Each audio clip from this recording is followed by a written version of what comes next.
بسم اللہ الرحمن الرحیم۔ سامعین و ناظرین، یہ خبر ہمیں سوشل میڈیا کے ذریعے ملی ہے کہ حضرت عمر بن عبدالعزیز رضی اللہ تعالی عنہ کی قبر مبارک کو اور ان کے مزار کو شہید کیا گیا، اور حد یہ ہے کہ ان کی قبر کو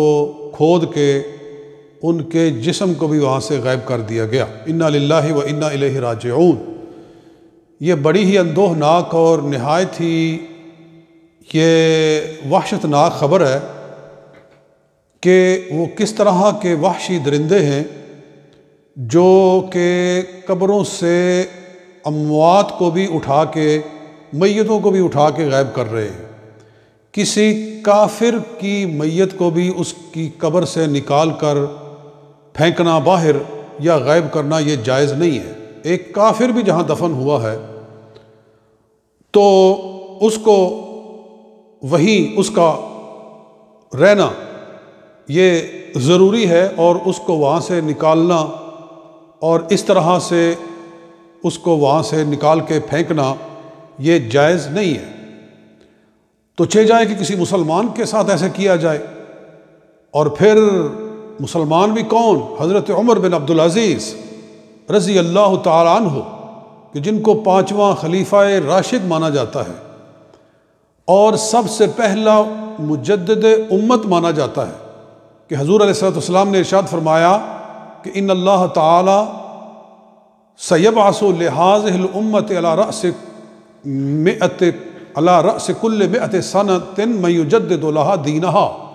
او کما قال رسول اللہ صلی اللہ علیہ وسلم، کہ اللہ تعالیٰ اس امت میں ہر 100 سال کے سرے پہ ایسا شخص پیدا کرے گا جو امت کے لیے اس کے دین کی تجدید کر دے گا۔ تو پہلی صدی تو چونکہ خود حضور صلی اللہ علیہ وآلہ وسلم اور صحابہ کرام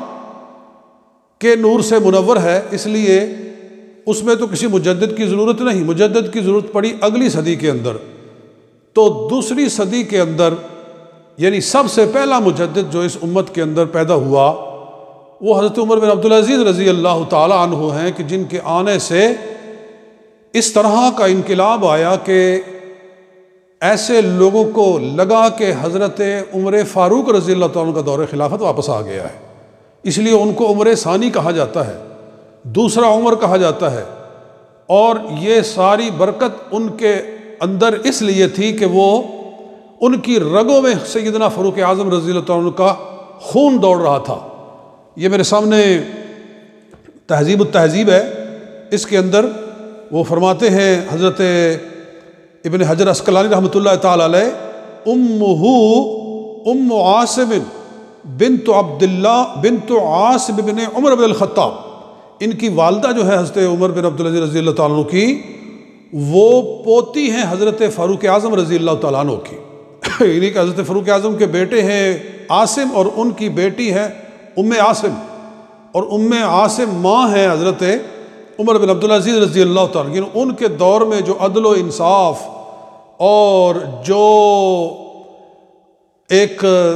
انصاف کا دورہ اور امن کا دورہ قائم ہوا،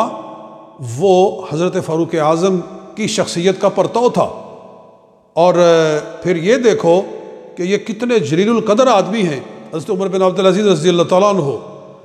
حضرت انس کے شاگرد ہیں، حضرت سعید بن یزید کے شاگرد ہیں، حضرت عبداللہ بن جعفر کے شاگرد ہیں، اور حضرت عقبہ بن عامر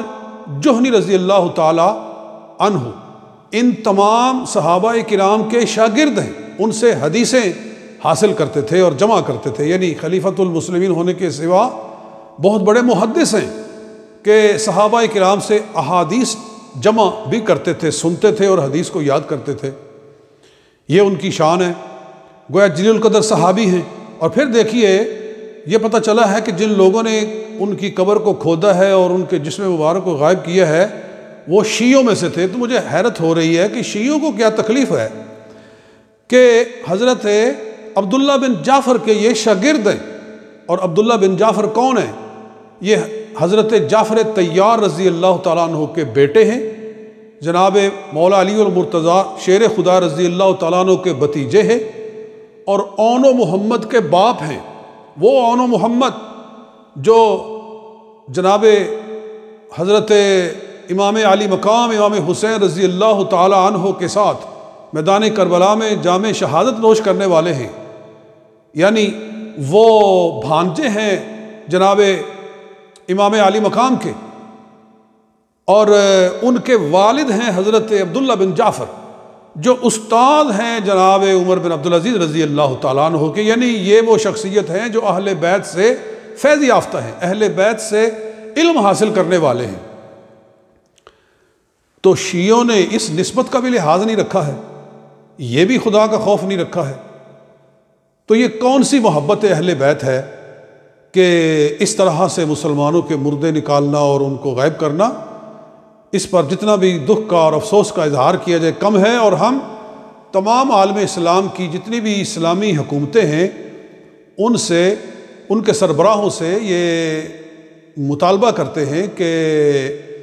شام کی حکومت پر دباؤ ڈالا جائے کہ وہ ان درندوں کو گرفتار کرے، قراروا کی سزا دے اور ان کے جسم مبارک کو واپس بازیاب کرائے اور ان کے مزار مبارک کو از سر نو تعمیر کیا جائے اور شاندار طریقے سے تعمیر کیا جائے تاکہ ان کے مقام و مرتبہ کو لوگ کم ہوتا ہوا نہ دیکھیں اور ان کے گستاخوں کو سزا ملے تاکہ کسی کو دوبارہ ایسا کرنے کی جرت نہ ہو۔ یہ ہمارا مطالبہ بھی ہے اور اللہ تعالیٰ سے دعا بھی ہے کہ رب قدوس امت مسلمہ پر رحم و کرم فرمائے اور ایسے دہشت گردوں سے امت مسلمہ کی حفاظت فرمائے۔ والسلام علیکم ورحمۃ اللہ وبرکاتہ۔